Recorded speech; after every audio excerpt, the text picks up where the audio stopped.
2024 has been absolutely crowded with early access titles such as Palworld, Enshrouded, and Nightingale. And now, Moon Studios are throwing their hat into the ring with No Rest for the Wicked. Currently, the game has a mixed reception on Steam, and I can definitely see why. So today, we will talk about No Rest for the Wicked and whether I recommend it. As the game is in early access, there's also the extra layer of whether I think I can recommend the game when it is fully done. And with that, let's get into it. Moon Studios, the makers behind No Rest for the Wicked, is a relatively young studio. By that I don't mean that they are a new studio, they've been around since 2010. However, they have only made 2 games before this, Ori and the Blind Forest and Ori and the Will of the Wisps. To say that people kind of like these games would be a gross understatement. The CEO and co-founder of Moon Studios, Thomas Mahler, previously worked at Blizzard Studios as a cinematic artist. And you may be thinking, Cliffhanger DK, why are you telling me this? Well, all games from Moon Studios has had a very strong artistic style, and that is no different here. What I think is so cool about the art style of No Rest for the Wicked is that I expect it to be divisive. But I think that is also a huge compliment to the art style. Usually, when we see a game, we can immediately agree if it looks good or bad.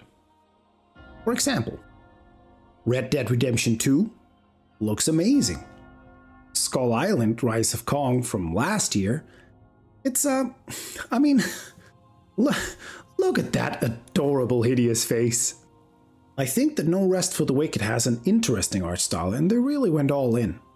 In some ways, it kind of reminds me of Darkest Dungeon 2. Everything is moody and dark and has this paintbrush look to it. During movement and moment-to-moment gameplay, the game looks fantastic, and the lighting really sells the world. Whether you like the character design overall, I will leave that up to you. They fit in with the aesthetic they're going for sure. But let's just say, if I had met this one at a bar in my single days, I would have gone home alone. Now, something that really surprised me was that this is not an ARPG in the style of a Diablo, Path of Exile, or Titan Quest. Sure, you do have some of those elements, such as a chest that is shared between characters and the isometric view. But aside from this, the game is much more of a Souls-like. By that I mean that the enemies are not simple hordes to be mowed down, but actual opponents with tactics, stamina meters, dodge and parry mechanics. The stamina meter here is way too aggressive, to be honest, but I expect that to be fixed at some point before full release.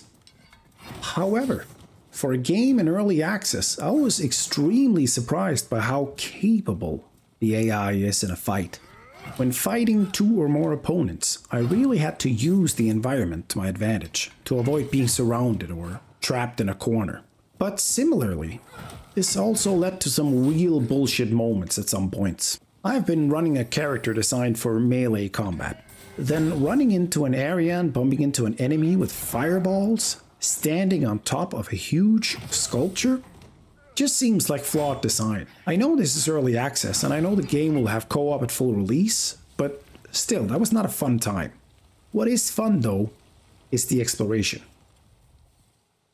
After the tutorial scene, you're washed up on a beach and you really feel like you can go anywhere in this world. Several hours in, this still feels true. Whenever I walked off the path or climbed something, I would always get rewarded with a new treasure chest, cool mini area, or resources. That's right. In this game you gather resources to level up your weapons, as well as the city that will be your hub area. It's a neat idea that I think, when fleshed out and built upon, will work really well for this game. As for the story itself, I'm struggling to be invested. The writing is great, the animation is fantastic, and I think the world building holds up. But my character, who is supposed to save this world, is not featured in any of the cinematics at all. In fact, he's not even mentioned, and this is just weird to me. Here's this great world that Moon Studios built with a cool story, I'm just not a part of it. That feels like a miss to me, and I hope they do some work to fix this before the game will get its full release. And that is the thing that has been in the back of my mind this whole time. This game is not fully released. What is here is fantastic, but it's just not done yet. The early access includes the entire first chapter of the game, complete with a cool hub area, weekly and daily challenges, and cool boss fights. But for all the cool things here, I am sorely missing everything that is, well, missing. The performance is definitely not there yet. The game had very strong performance drops when I played it. The game also needs to re-examine balancing across the board. Everything from combat to resources, how much stuff your guy can carry, and so on. And then there is all the upcoming content, such as co-op, more areas, chapters, story, and so on. These are all things that I am aware cannot be expected to be in an early access title, and that is totally fine. So, aside from hitting the like button, here's what I recommend. Moon Studios has said themselves that the price of No Rest for the Wicked will go up once they release the full game. So if I were you, I would wait till they announce that date, buy the game for the early access price, and then play it once it is fully released. You get the cheaper early access price, and looking at what is here already, you get a hell of a game. At the 30 euros I paid, it feels like robbery. I have no doubt that a lot will be done here. The pedigree of the developers very good, and within the first 3 days of the early access period they patched the game twice. There really is something special here, but I think it's best enjoyed when fully done. For myself, I will put this in my backlog, and I will play it from start to end with a friend when it is fully released. So, those are my thoughts. Now I'm curious about yours. Did you get into No Rest for the Wicked yet, or are you holding off a bit longer? What do you think? I really try to engage with all of you guys in the comments, and I love to talk about games, so let's do that.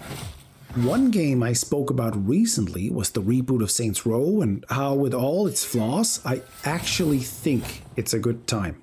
Mind you, this was a game that basically killed the franchise and shut down Volition Games after 30 years. To see that video, click the link here.